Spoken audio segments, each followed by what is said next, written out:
Now, continuing our explanation from the previous video.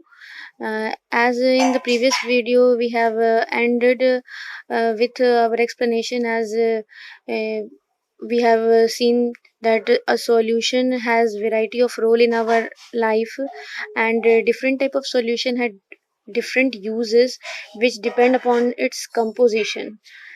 We have seen that to describe the composition of any solution, we have to know its concentration, and the concentration could be decided in two manner, either qualitatively or quantitatively. Till here we have talked about. Now moving further in this topic. तो अब हमने ये देखा कि concentration को decide करने का हमारे पास दो वे है. हम दो वे में कंसंट्रेशन को डिसाइड कर सकते हैं. कंसंट्रेशन को डिसाइड करने का दो वे है. The one is qualitative way and another one is quantitative. Qualitative जो वे है जिसमें हम लोग सॉल्यूशन के कंसंट्रेशन को डिसाइड करते हैं, उसमें हम लोग बेसिकली दो वर्ड का यूज करते हैं. One is concentrated and another one is dilute. Either on the basis of quality, we can say that our given solution is concentrated solution, or we can say that the solution is dilute. Concentrated solution वो होंगे जहाँ पर solute large amount में होगा. यहाँ large amount of solute present होंगे.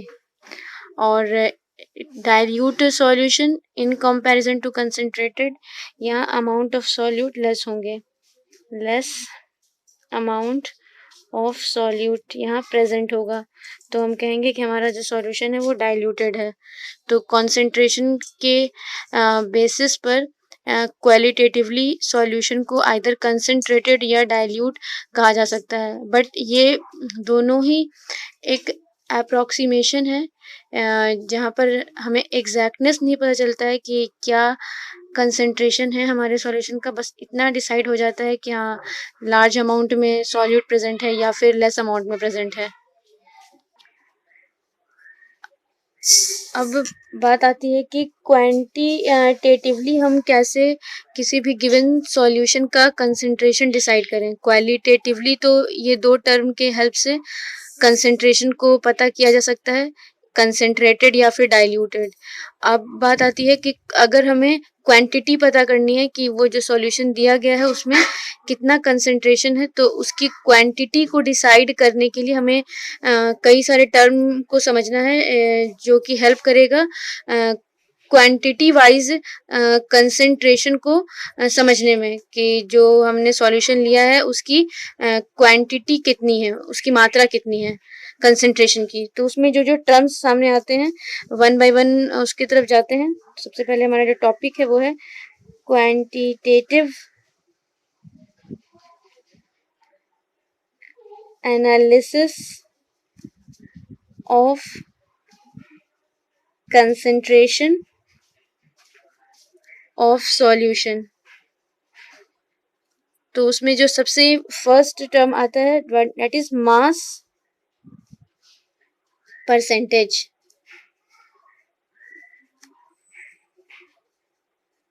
Mass percentage, it is nothing, it is only a ratio of mass of solute to the mass of solution. solute जो भी ले रखा है उसका मास, या जिस कंपोनेंट का हमें परसेंटेज पता करना है सॉल्यूशन में, उसका मास न्यूमरेटर में प्लेस करेंगे बाय टोटल मास डिनोमिनेटर में और मल्टीप्लाइड बाय 100. तो इस तरह से हमें मास परसेंटेज पता चल जाएगा किसी भी गिवन कंपोनेंट का सॉल्यूशन के अंदर. तो for mass percentage what we have to do, mass of component, जिसका भी हमें मास परसेंटेज डिसाइड करना है, मास ऑफ कंपोनेंट बाय नीचे total mass of solution into 100. तो this is what we call mass percentage. Mass percentage अब इसे हम एक एग्जाम्पल के थ्रू समझते हैं कि ये जो मास परसेंटेज है वो कंसंट्रेशन को डिटरमाइन करने में कैसे हेल्प करेगा। सपोज हमने लिखा कि I have a solution which is 10 10% glucose 10% glucose in water by mass 10% glucose in water by mass. इस तरह से अगर हम एक स्टेटमेंट यहाँ लिखते हैं 10% glucose in water by mass, तो यहाँ पर ये जो 10% ऑफ ग्लूकोज जो इंडिकेट किया गया ये मास परसेंटेज शो कर रहा है। किसी सॉल्यूशन में जो ग्लूकोज है उसका मास का जो परसेंटेज है वो कितना है, 10% है। इट मीन्स कि हमारा होल सॉल्यूशन में 10% ग्लूकोज, बाकी बचे 90% जो है वो उसमें वाटर है। तो ये इंडिकेट जो यहाँ पे कर रहा है वो मास परसेंटेज है, यानी इसका मीनिंग क्या है, it means 10 gram glucose is present in 100 gram of solution. अगर पूरा हमारा सॉल्यूशन 100 ग्राम है तो उस 100 ग्राम सॉल्यूशन में 10 ग्राम ग्लूकोज है, मीनिंग कि 90 जो ग्राम है वो वाटर अवेलेबल है। ये जो मास परसेंटेज है इससे ठीक है हमने क्या किया, अपने सॉल्यूशन का कंसंट्रेशन डिसाइड किया, और ये उसका एग्जांपल है कि कैसे उसको शो करते हैं, रिप्रेजेंट करते हैं।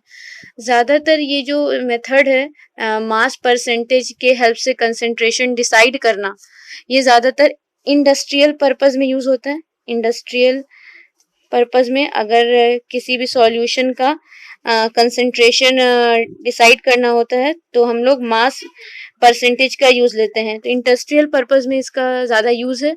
इसका सबसे कॉमन एग्जांपल है ब्लीचिंग सॉल्यूशन तैयार किया जाता है और कॉमर्शियली इसका बहुत ज़्यादा यूज़ है, और वो जो ब्लीचिंग सॉल्यूशन तैयार होता है वो कंटेन करता है approximately 3.62 mass percentage of sodium hypochlorite in water। 3.62 mass percent of sodium hypochlorite in water।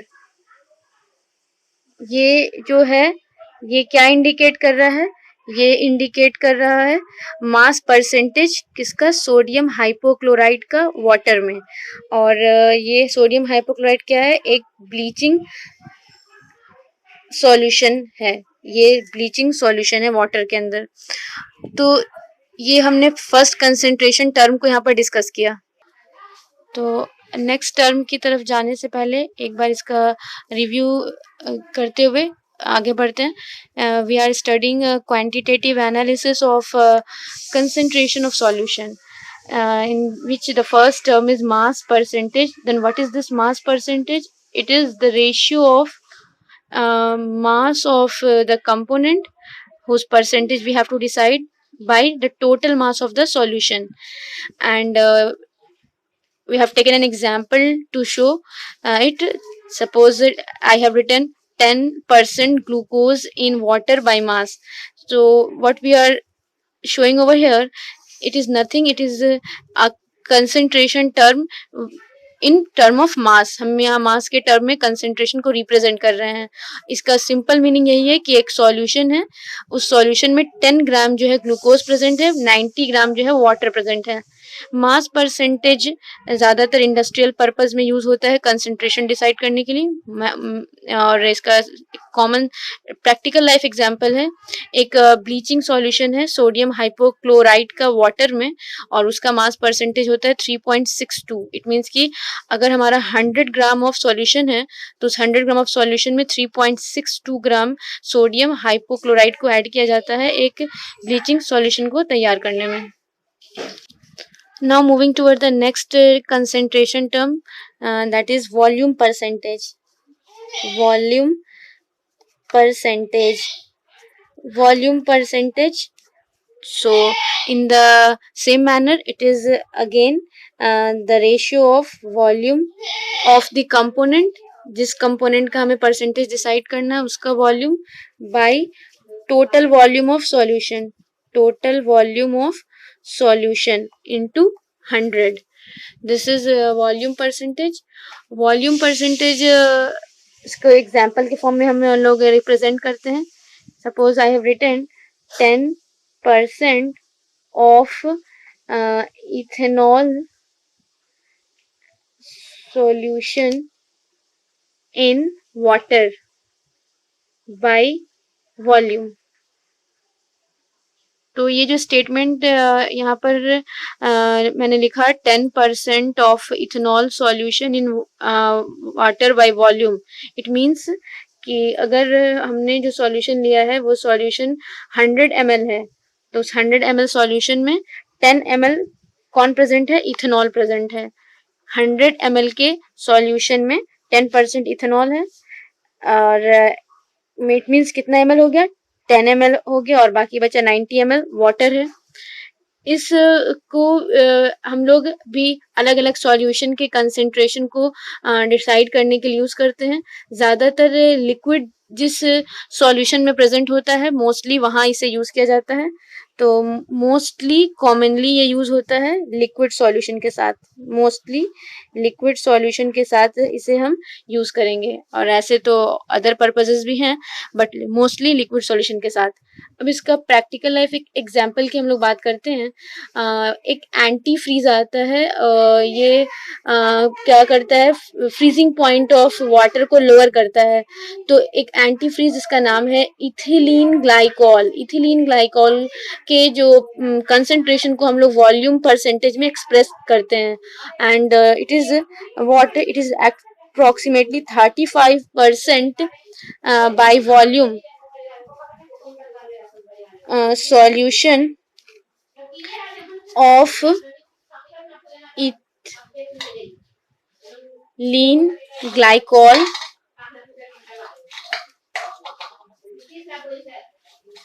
और ये जो इथिलीन ग्लाइकॉल का 35% वॉल्यूम बाय वॉल्यूम जो सॉल्यूशन है ये एक एंटी फ्रीज जैसा यूज होता है. इसका यूज क्या है? Used as anti freeze. ये वाटर के टेम्परेचर को फ्रीजिंग टेम्परेचर को लोअर करता है.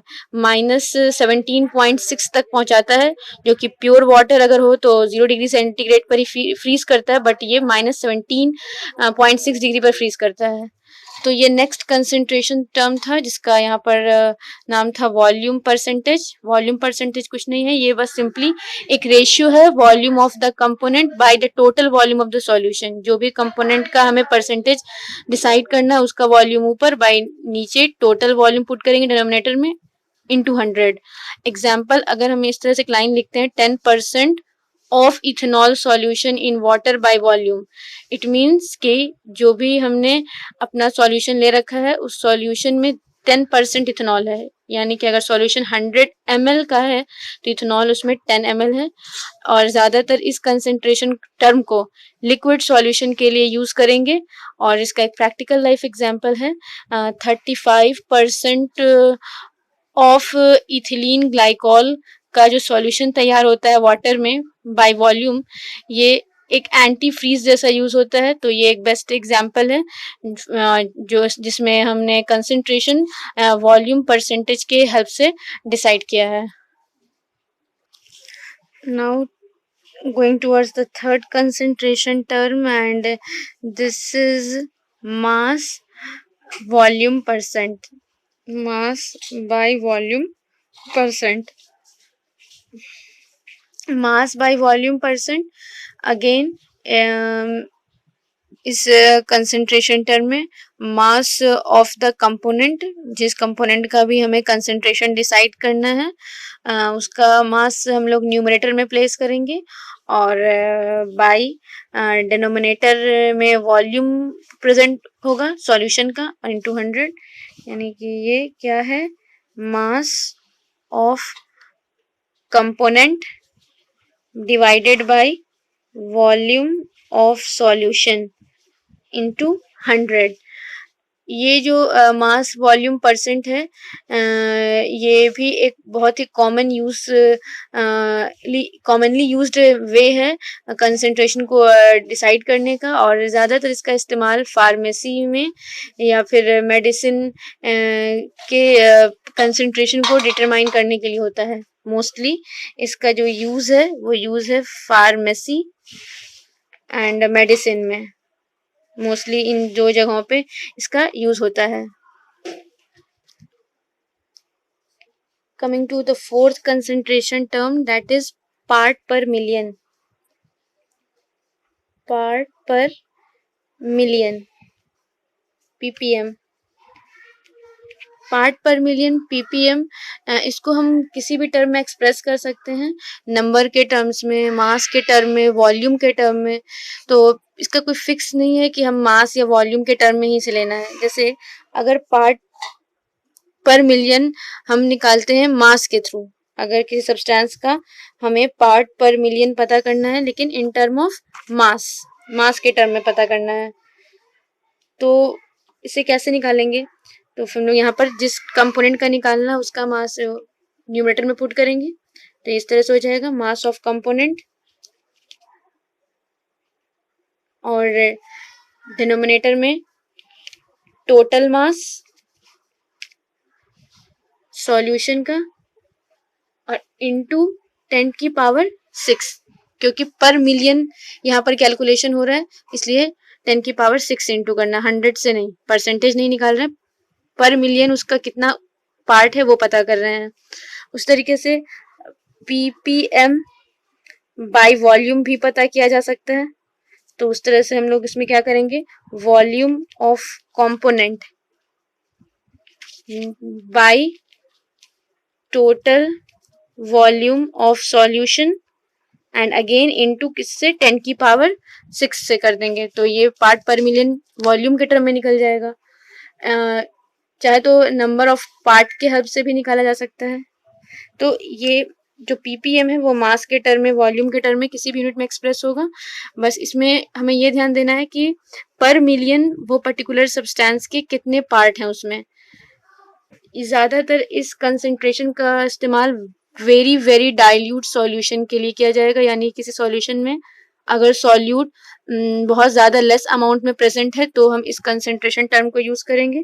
तो इसका इस्तेमाल है वेरी डाइल्यूट सॉल्यूशन के लिए, जहाँ पर सॉल्यूट का जो अमाउंट है वो बहुत ज़्यादा ही लेस है, वो ट्रेसेस में अवेलेबल है, तो हम इसे यूज़ करेंगे।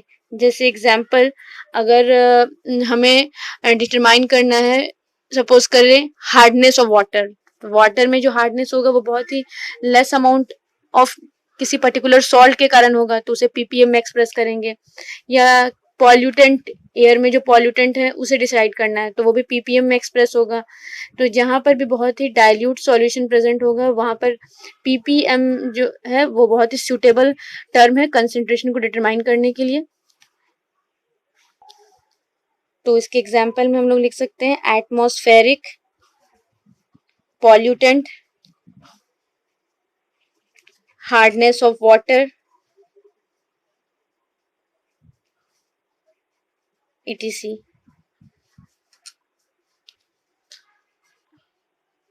Now going towards the fifth concentration term, and that is mole fraction.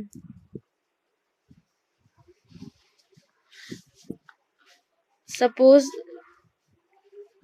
करते हैं कि ये एक सॉल्यूशन है, इस सॉल्यूशन के दो कंपोनेंट हैं, A which is solute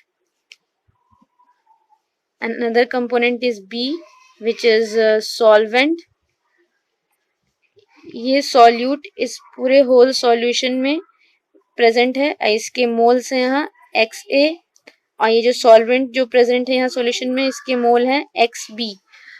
तो ये जो मोल फ्रैक्शन है ये सिंपली क्या होगा, एक रेशियो है मोल of the substance by the total mole present in the solution.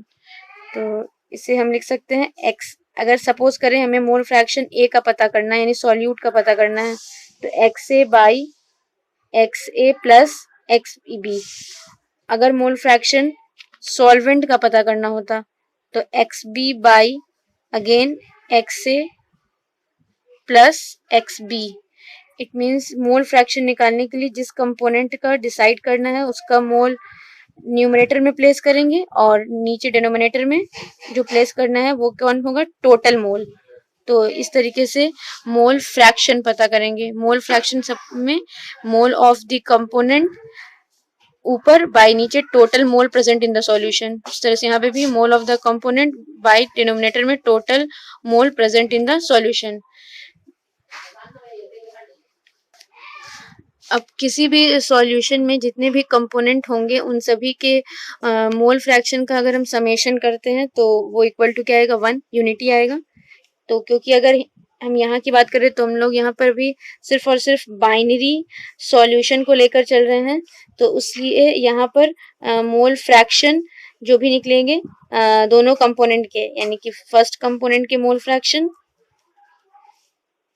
और सेकेंड कंपोनेंट, इन दोनों के मोल फ्रैक्शन का समेशन 1 आएगा। किसी भी सॉल्यूशन में जितने भी कंपोनेंट हैं उन सभी के मोल फ्रैक्शन का सम इक्वल टू 1। क्योंकि यहाँ पे सिर्फ बाइनरी सॉल्यूशन की बात हो रही है, तो जो दो कंपोनेंट प्रेजेंट होंगे उन दोनों के मोल फ्रैक्शन को सम अप करने पर जो वैल्यू हमें मिलेगा वो वैल्यू इक्वल टू 1 होगा। 1 से उसको रिप्रेजेंट करेंगे। Now moving further to next concentration term, molarity, denoted by capital M. Molarity, it is very widely used concentration term.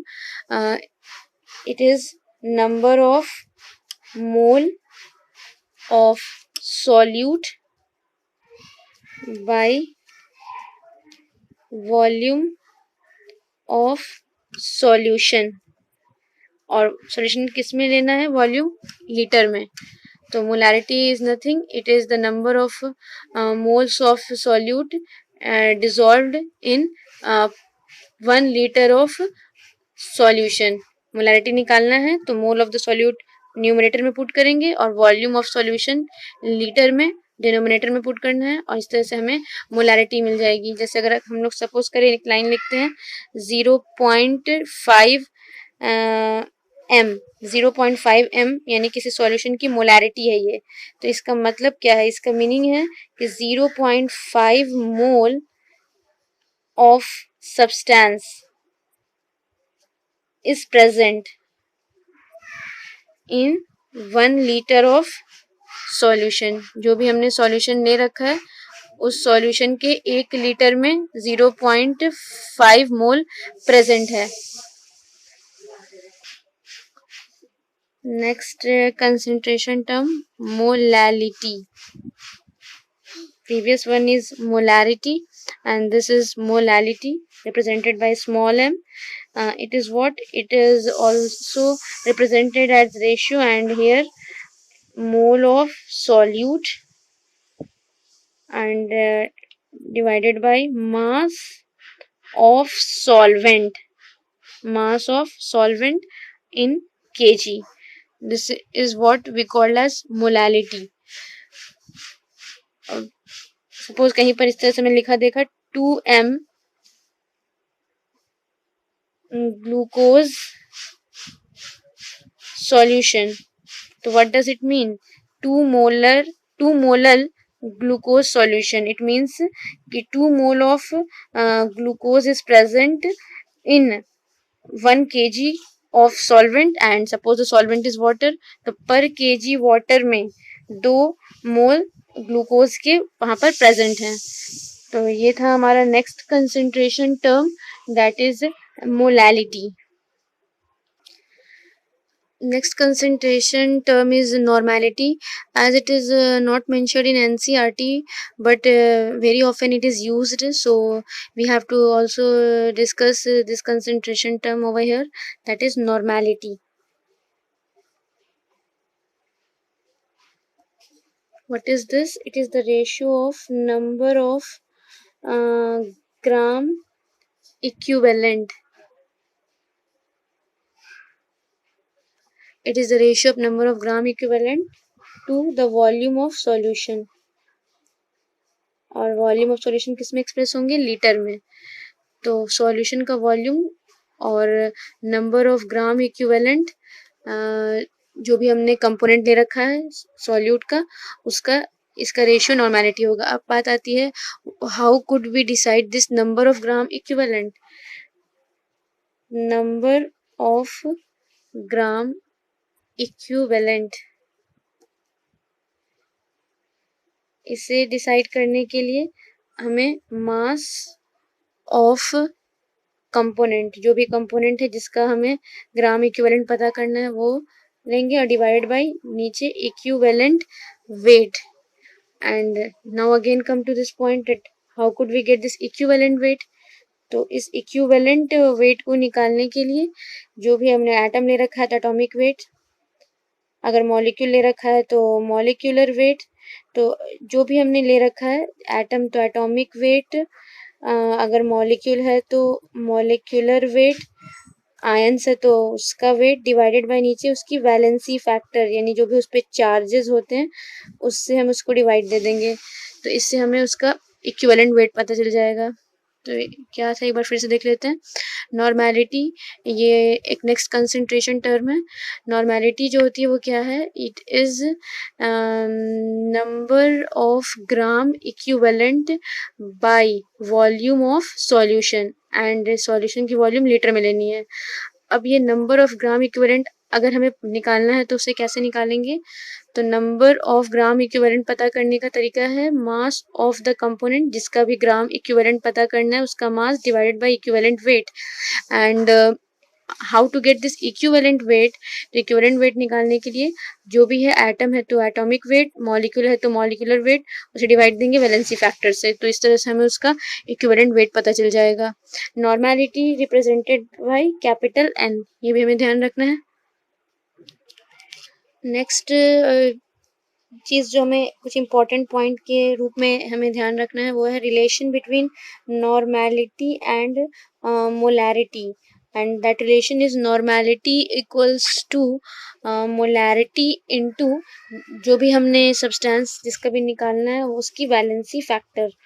तो ये रिलेशन है नॉर्मेलिटी और मोलैरिटी की, कि नॉर्मेलिटी जो होता है वो बराबर होता है मोलैरिटी इनटू वैलेंसी फैक्टर के। तो ये कुछ कंसंट्रेशन टर्म थे जो कि हमें क्वांटिटेटिवली किसी भी सॉल्यूशन के कंसंट्रेशन को डिटरमाइन करने में हेल्प करता है। अब जितने भी कंसंट्रेशन टर्म थे उन सभी कंसंट्रेशन में जहाँ पर वॉल्यूम का यूज़ हुआ है वो सभी कंसंट्रेशन टर्म टेम्परेचर डिपेंडेंट हैं, यानी कि उनकी वैल्यू टेम्परेचर पे चेंज करेगी, क्योंकि we know that temperature affects volume of any solution. तो वो टर्म कौन कौन से थे जो अफेक्टेड होंगे, जिनमें वॉल्यूम का यूज हुआ था वो अफेक्टेड होंगे, और वो टर्म थे molarity, that one is also normality, ये सब अफेक्टेड होंगे, या फिर वॉल्यूम परसेंटेज ये अफेक्टेड होंगे। और बाकी जिनमें भी मास का इस्तेमाल हुआ है वो टेम्परेचर पर डिपेंडेंट नहीं है। जो भी मास जिसमें भी यूज हुआ है, मास परसेंटेज की जैसे हम लोग बात करते हैं, या फिर ppm की बात करते हैं, मोल फ्रैक्शन की बात करते हैं, ये मोलैलिटी की बात करते हैं, ये सारे टर्म टेम्परेचर डिपेंडेंट नहीं है, टेम्परेचर पर डिपेंड नहीं करेंगे, क्योंकि मास टेम्परेचर पर डिपेंड नहीं करता है। तो ये बात भी हमें ध्यान रखनी है कि इन कंसंट्रेशन टर्म में से कौन कंसंट्रेशन टर्म टेम्परेचर डिपेंडेंट है और कौन टेम्परेचर इंडिपेंडेंट है।